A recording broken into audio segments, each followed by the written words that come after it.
The night everything went wrong started, with a sound I'll probably never forget. The sharp, rapid beeping of a medical alarm, cutting through the silence at 2:17 a.m. At first, I thought I was dreaming, when you're used to sleeping lightly, because someone in the next room depends on machines to stay alive. Your brain learns to wake up at every little sound. But this wasn't one of the usual quiet reminders from the monitors. This was loud, urgent, wrong. I jumped out of bed and ran down the hallway toward the room we had converted into a home ICU. Just a week earlier, the hospital had discharged my uncle after a major medical emergency, and doctors said the safest place for him was at home under constant monitoring. So our guest room now looked more like a small hospital ward, oxygen concentrator humming beside the bed, heart monitor glowing softly in the dark, battery backups tucked beside every outlet, just in case. But when I burst into the room, something felt off immediately. The monitors were flashing. The oxygen machine was silent, and the entire room was dark. My stomach dropped. The only light came from the backup battery display, blinking red beside the bed, counting down the minutes of emergency power left. The oxygen monitor started screaming again, the sound echoing against the walls as I rushed to check the connections. Hey, it's okay, I said, more to calm myself than anyone else. My uncle was half awake, confused, breathing unevenly as the machine struggled to restart. I checked the outlets. Nothing. The lamps wouldn't turn on. The air purifier was dead. Every single electrical device in the room had shut off at the exact same time. But the strangest part came when I looked out the window. Across the street, every house still had power. Street lights were glowing. Porch lights were on. A neighbor's television flickered through their living room window, like nothing had happened, only our house was completely dark. For a moment I wondered if a breaker had tripped, so I grabbed my phone flashlight and ran toward the garage where the electrical panel was. My heart was pounding harder with every step, because the battery alarm behind me kept screaming louder. When I reached the panel, the door was already open, and the main power switch had been flipped completely off. That's when I noticed something else. Our security camera mounted above the driveway was still recording on battery backup. And about 20 minutes earlier, someone had been standing right here, someone I recognized instantly. Karen, the president of our HOA. The same woman who had spent the last month threatening fines over the medical equipment in our house. And now, in the middle of the night, she had just cut the power to a room, keeping someone alive. Looking back, the worst part is that none of this should have been surprising. Karen had been circling our house for weeks, like she was just waiting for an excuse to make trouble. It started the day the medical equipment arrived. 2 delivery vans pulled up that afternoon, carrying oxygen tanks, monitors, and a portable ventilator the hospital insisted we keep nearby, just in case. The technicians spent nearly an hour setting everything up in the spare bedroom while explaining how to monitor the machines and what alarms meant what. It was stressful, overwhelming, and honestly terrifying, knowing someone's life now depended on equipment inside our home. But before the technicians even finished unloading the second crate, Karen was already standing across the street, arms folded, watching. At first I thought she was just curious, like most neighbors would be. People slow down when they see medical vans. They glance over, maybe whisper a little, then move on with their day. But Karen didn't move. She stood there the entire time, staring like we were setting up something illegal. Later that evening, she knocked on the door, not to ask if everything was okay, not to offer help. Her first words were, "Are you aware that running medical equipment like that could violate HOA residential use guidelines?" I honestly thought she was joking. I explained calmly that my uncle had just been discharged from the hospital and needed home monitoring. The doctors recommended a temporary ICU setup until he recovered enough to function normally again. It wasn't permanent, just a few weeks of recovery. Karen didn't look convinced. Instead, she started asking questions that felt less like concern and more like an interrogation. What exactly are those machines doing? How long will they be operating? Are those oxygen tanks classified as hazardous storage? I tried to keep the conversation polite, but something about the way she spoke made it clear she wasn't there out of curiosity. She was looking for violations. 3 days later, the first letter arrived, an official HOA notice claiming our house might be operating unauthorized medical equipment that alters residential property usage. A week after that, another letter showed up complaining about mechanical noise coming from the oxygen concentrator at night. Then came a warning about visible medical supply deliveries impacting neighborhood aesthetics. Each message sounded more ridiculous than the last, but Karen kept escalating them like she was building a case. I even tried talking to her once more when I saw her outside during one of her evening patrols. I explained again that someone inside our house was recovering from a serious medical emergency. She nodded slowly while listening. Then she said something I'll never forget. Well, rules exist for a reason. If everyone made exceptions, the neighborhood would fall apart. That's when I realized Karen wasn't going to stop. To her, the machines keeping my uncle alive weren't medical equipment. They were just another HOA violation waiting to be enforced. If Karen had just stopped at sending letters, this story probably would have ended there. Annoying, sure, but manageable. But what started happening over the next 2 weeks made it clear she wasn't just complaining anymore. She was watching us. The first sign came from a delivery driver. He had just dropped off replacement oxygen tanks and was walking back to his van when he stopped and asked, "Hey, is that woman with the clipboard your property manager or something?" I looked confused. "What woman?" He pointed across the street. Karen was standing near the sidewalk, pretending to look at her phone while clearly staring at our driveway. The moment she noticed me looking back, she suddenly turned away and started walking like she had somewhere important to be. At the time I brushed it off, but it didn't stop there.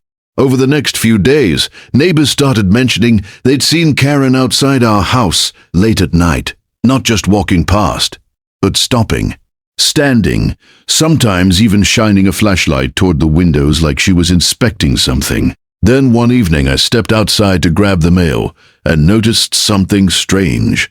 Small orange flags had been pushed into the grass along our driveway, the same kind utility companies use to mark underground lines, except we hadn't requested any work. And the flags weren't marking pipes or cables. They were marking distances from the house, almost like someone had been measuring things. That same night, another HOA notice appeared in our mailbox. This one was longer, more serious. Karen was now accusing us of operating what she called an unlicensed medical facility within a residential property. According to the letter, the oxygen tanks, monitors, and medical deliveries could potentially violate HOA zoning rules. Reading it felt surreal. This wasn't a clinic. It was a bedroom with medical equipment keeping someone alive. But Karen didn't see it that way. And it got worse. A neighbor named Mark stopped me while walking his dog a few nights later. "Hey," he said quietly, glancing toward Karen's house. "I don't want to start drama, but the HOA president has been asking people questions about your place." "What kind of questions?" He shrugged. "Stuff about noise complaints? Delivery traffic, whether we've noticed anything suspicious." Suspicious? Like we were running some underground operation instead of caring for a recovering patient. By that point, the tension on the street was obvious. Karen had turned our home into the neighborhood topic of discussion, and every time a supply van showed up, you could practically feel eyes watching from behind curtains. But the moment that really made my stomach sink happened 2 nights later. I glanced out the window around midnight and saw a beam of light moving slowly across our backyard fence. At first, I thought it was a passing car. Then the light stopped, and a shadow moved across the yard. Someone was standing near the side of the house, pointing a flashlight toward the power box. And even from the window, I could tell exactly who it was. Karen, What Karen did next crossed a line that no HOA rule, no neighborhood dispute, and no amount of petty authority could ever justify. Because the power outage in our house that night wasn't an accident. It wasn't a blown transformer or a tripped breaker. It was intentional. While the alarm screamed behind me in the ICU room and the battery backup timer kept ticking down, I forced myself to focus on the electrical panel in the garage. My hands were shaking as I reached for the main switch, hoping maybe something had simply overloaded. But the moment I saw it, my stomach dropped. The main breaker hadn't tripped. It had been flipped, cleanly, deliberately. Someone had opened the exterior access panel that connects our house to the street supply and manually shut it down. It wasn't something that happens by mistake. You have to physically open the box and push the lever down, and suddenly that shadow I'd seen near the side yard earlier that night came rushing back into my mind. I flipped the breaker back on immediately. The house lights flickered once, then the electricity surged back to life. Down the hallway, the ICU machines roared back to power, one by one. The oxygen concentrator hummed, the monitors rebooted, and the horrible alarm finally faded into a steady rhythm again.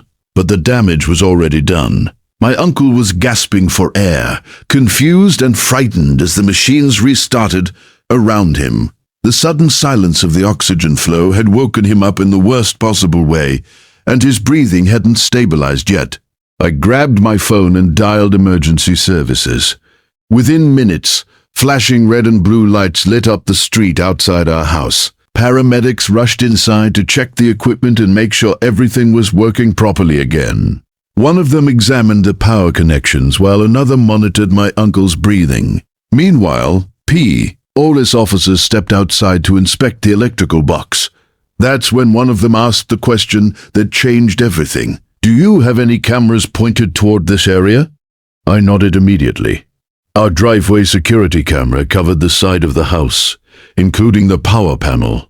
The officer asked me to pull up the footage. My hands still shaking, I opened the security app on my phone and scrolled back through the recordings from earlier that night. There, under the dim orange glow of the streetlight, a figure walked slowly up the side of our property. She looked around once, then opened the electrical panel. Even through the grainy nighttime footage, her face was unmistakable. The same woman who had spent weeks accusing us of violating HOA rules. Karen, the president of the neighborhood association. And on the screen, in clear view of the camera, she reached inside the panel and shut off the power to a room that was keeping someone alive. The moment the police saw the footage, the entire atmosphere outside my house changed. Up until then, it had just been treated like a strange electrical issue. A late-night call, a possible equipment malfunction, maybe even a neighborhood dispute. But the second the video started playing on my phone, the officers stopped talking and leaned closer to the screen. The clip was only about 30 seconds long, but it was more than enough. Under the orange glow of the streetlight, Karen walked straight up the side of our house, like she had every right to be there. She looked around once, clearly checking if anyone was watching. Then she opened the electrical panel and reached inside. The moment her hand pushed the main switch down, the porch light in the video went dark. The entire house went black. Even without sound, you could almost hear the machines in the ICU room. Losing power. One of the officers let out a quiet breath and looked up at me. "That's your HOA president, right?" I nodded. By then, the flashing lights from the ambulance and police cars had drawn half the neighborhood outside. Curtains were moving. Front doors were opening. People stood on sidewalks whispering to each other while trying to figure out what had happened.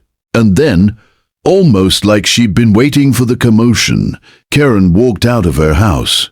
Still wearing the same confident expression she always had during HOA meetings. She marched down the street toward the officers with the kind of determined stride that said she believed she was in charge of the situation. "What's going on here?" she demanded loudly. "Why are there emergency vehicles blocking the road?" One of the officers calmly turned the phone screen toward her. "Ma'am, do you recognize the person in this video?" Karen barely glanced at it before shrugging. "Well, obviously that's me. I was inspecting the panel." The officer raised an eyebrow. "Inspecting it?" "Yes," she said confidently. "As HOA president, it's my responsibility to address violations. That house has been operating medical equipment that breaks multiple neighborhood rules." For a moment, the street went completely silent. Several neighbors exchanged shocked looks. One of the paramedics standing near the ambulance actually shook his head in disbelief. The officer's voice stayed calm, but there was a noticeable edge now.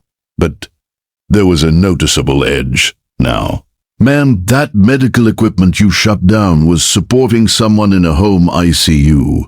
Karen's expression finally changed, just slightly, but enough to show that the situation wasn't going the way she expected. And that was the moment the officers realized this wasn't just an HOA dispute anymore. It was something much more serious. By sunrise the next morning, the entire neighborhood knew what had happened. Word travels fast. Oh, in a quiet suburban street, especially when it involves flashing police lights, an ambulance at 2 in the morning, and the HOA president standing on the sidewalk arguing with officers. But while the street buzzed with whispers and speculation, I was focused on one thing only: making sure what happened that night could never happen again. Because the truth was terrifyingly simple. If Karen could walk up to our electrical panel once, she could try it again. Maybe next time the cameras wouldn't catch her. Maybe next time we wouldn't wake up fast enough. And when someone's life depends on machines running 24 hours a day, maybe it's not a risk you can take. So later that morning, while my uncle rested and the house finally returned to a fragile kind of quiet, I made a call to a medical equipment provider recommended by the hospital. I explained exactly what had happened. There was a long pause on the phone. Then the technician said something that stuck with me. If someone intentionally shut off power to medical equipment, you need more than a battery backup. You need a hospital-grade generator. At first, I thought he meant one of those small portable units people use during storms. But he quickly clarified. "No," he said. "I'm talking about the kind that can run an ICU." And apparently, they could deliver one that same afternoon. Around 3 o'clock, the sound arrived before the truck did. A deep diesel rumble echoed down the street, loud enough that neighbors started stepping outside to see what was coming. Kids stopped riding bikes. Dog walkers paused on the sidewalk. Then the truck turned the corner. It was enormous.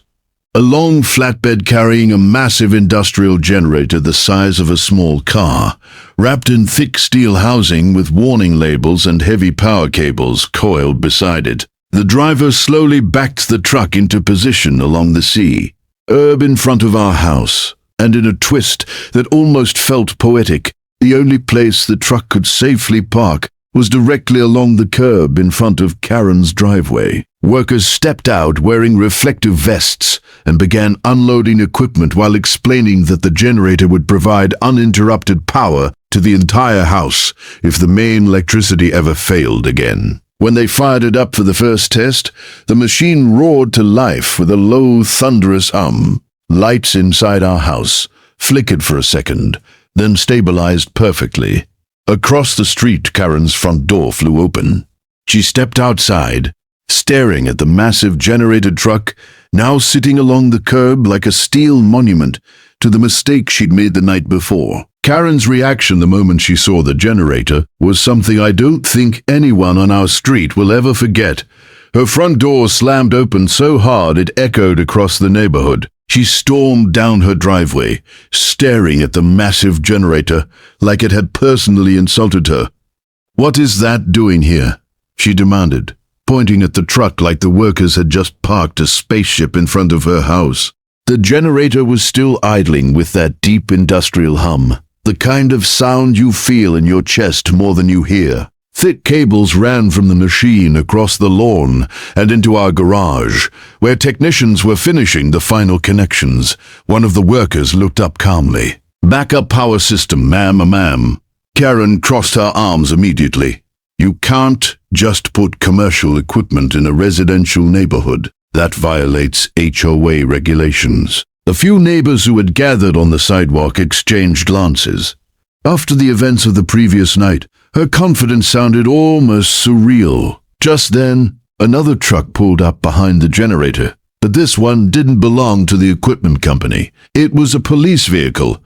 2 officers stepped out, the same ones who had been at the house the night before. They walked over to the workers first, briefly checking the setup, then turned toward Karen, who was still standing there fuming. She immediately pointed at the generator again. Officer, you need to tell them to remove this. It's blocking my driveway and disturbing the neighborhood. One of the officers looked at the machine, then back at her. Actually, he said calmly, this generator is here to make sure the medical equipment in that house never loses power again. Karen opened her mouth to respond, but he continued before she could. And after reviewing the footage from last night, that precaution seems pretty necessary. The small crowd of neighbors had grown larger now. People stood quietly along the sidewalks, pretending to check their phones while clearly listening to every word. Karen's voice lost a bit of its sharpness. I already explained that situation. I was inspecting a violation. The second officer shook his head slowly. Ma'am, shutting off electrical power to a residence, especially when life support equipment is involved, is not an HOA inspection. For the first time since I'd known her, Karen didn't have a quick response. She looked around the street, and it finally seemed to sink in that everyone was watching. The same neighbors she had spent months lecturing about rules were now staring at her like they were seeing a completely different person. Meanwhile, the generator continued humming steadily, powerful enough to keep our entire house running no matter what happened to the sea. Main power. Karen had tried to control the street with rules and threats, but now the loudest thing in the neighborhood was the machine sitting outside her driveway, a constant reminder that the night she tried to enforce her authority had turned into the moment she lost it.